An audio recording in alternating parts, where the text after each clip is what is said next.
You may have heard that the Scots hid the real Stone of Destiny from Edward Longshanks. The question is, who did it? And where might it be now?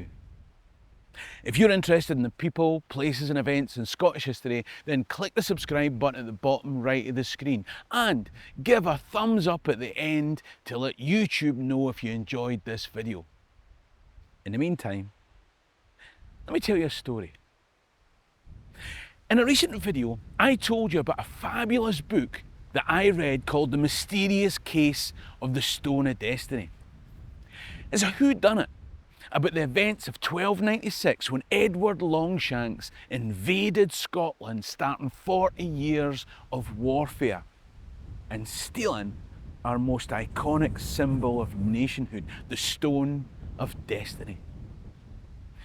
David Mall's book gave lots of convincing reasons why the stone stolen from Scone here by Edward might not have been the real one. I outlined just 5 of them. But some of you wanted to know who hid the stone from Longshanks. This is Moot Hill at Scone Palace. It's an essential part of my tours when I show anyone around Scotland. You see, whether the stone that sat under the English coronation chair for 700 years was the real one or not, this is definitely the place of ancient coronation.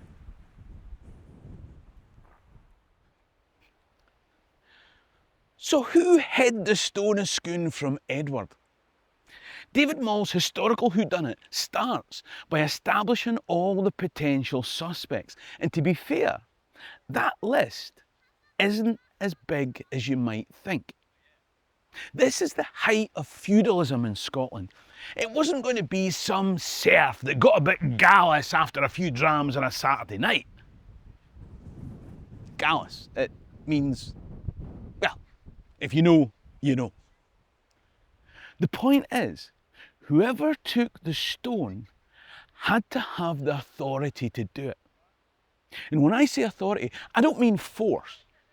Short-term threat wouldn't have worked. If some thug with a large force burst in and took it with threats of violence, but left folk alive to tell the tale, when a stronger arm arrived, somebody's going to clype. Clype, grass, snitch, tell tales. No, somebody has handed over this stone to someone they trusted. And whoever it was, they had real authority and position in the kingdom. David Mall suggests that the person who hid the stone had to be a member of a small group. The King of Scots, the earls and great nobles, the bishops, the Justiciar of Scotland north of the Forth, or the Abbot of Scone. Maybe a hobbit, 13 dwarves and a wizard at a push, but probably more likely the first group. That only gives us 20 suspects.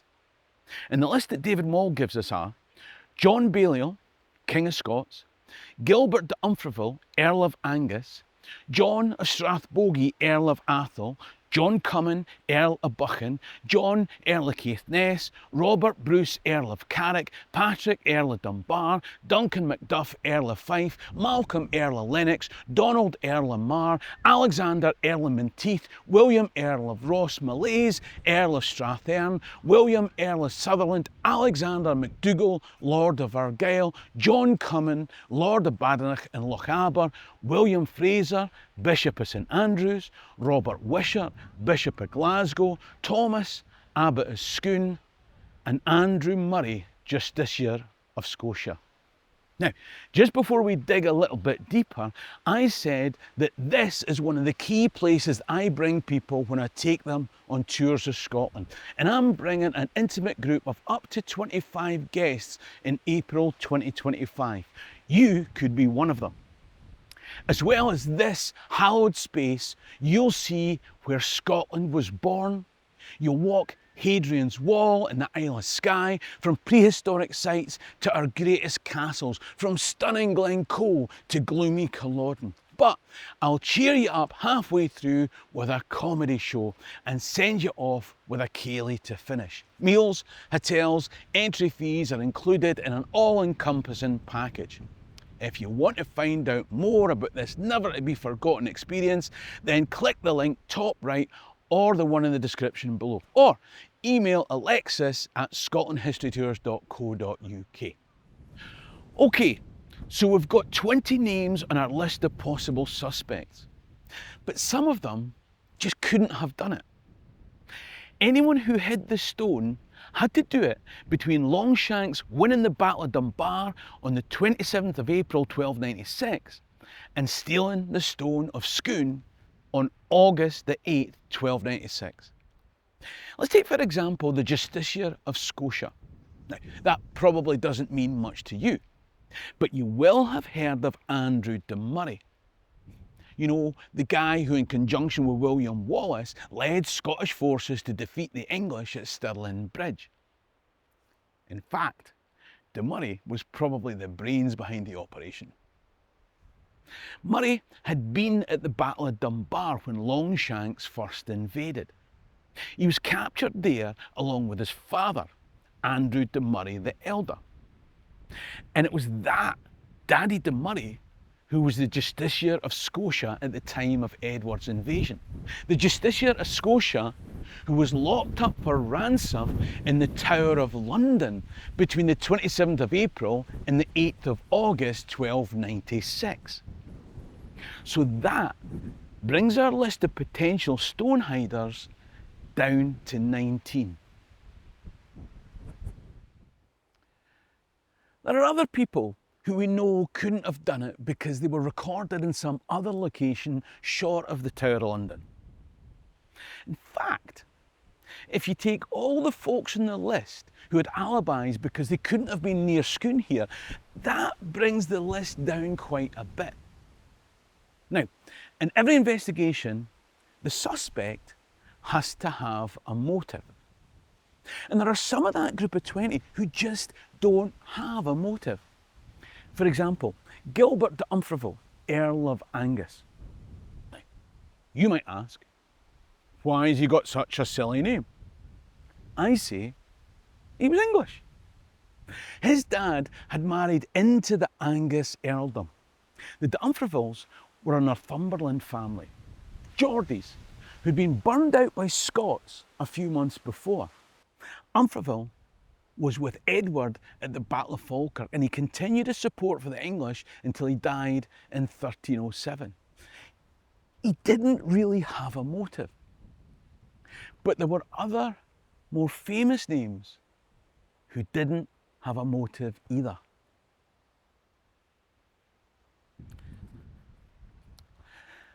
Another reason to exclude folks is because of things that happened later. An example given by David Moll is Robert Wishart, Bishop of Glasgow. He supported William Wallace's actions at Stirling Bridge and the Battle of Falkirk. When Robert the Bruce stabbed John Cummin on holy ground years later, not only did the bishop fail to excommunicate Bruce, he told his flock to fight the English in a holy war, and he gave the wood that the English had supplied for his bell tower so that Bruce could build siege engines. Bet he voted yes in the referendum. Here's a guy who was fully invested in the patriotic cause. Motive. He might even have been around at the time. Opportunity.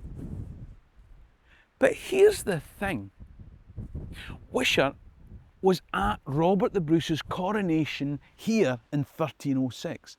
He was hugely involved in giving it all the kudos and bona fides possible. Are you telling me that if he knew where the real stone was, he wouldn't have brought it out for the enthronement of the new patriotic King of Scots? So you see, in this way, David Moll eliminates one by one the likely suspects who, for one reason or another, couldn't have done it, until he narrows it down to two. Two possibilities who coincidentally have a very close relationship. And those two people are called John Cummin the Elder, Lord of Badenoch and John Cummin, Earl of Bucks. You can see how that makes sense, can't you? Anyway, all the details of the suspects, the investigation, the case for the prosecution and the case for the defence and the guilty parties are laid out in David Moll's excellent book, The Mysterious Case of the Stone of Destiny.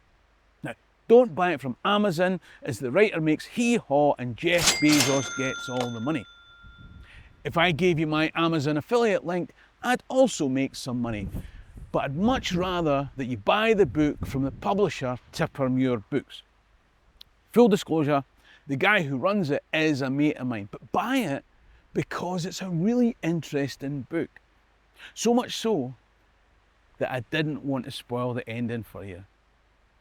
There's a link top right or in the description below. I will give some comments as to my thoughts on the location as an extra video for my Patreon member, so check that out if you're a Patreon member. But here's the thing, it would have been a really heavy object and difficult to move by land at any time, let alone with the English spreading north to take over Scotland. Surely the starting point for the journey would have been the longest waterway in the British Isles that runs north and west upstream right next to this palace. Now, I mentioned Andrew de Murray, one of the most underrated of our heroes of the Anglo-Scottish Wars. You should know more about him.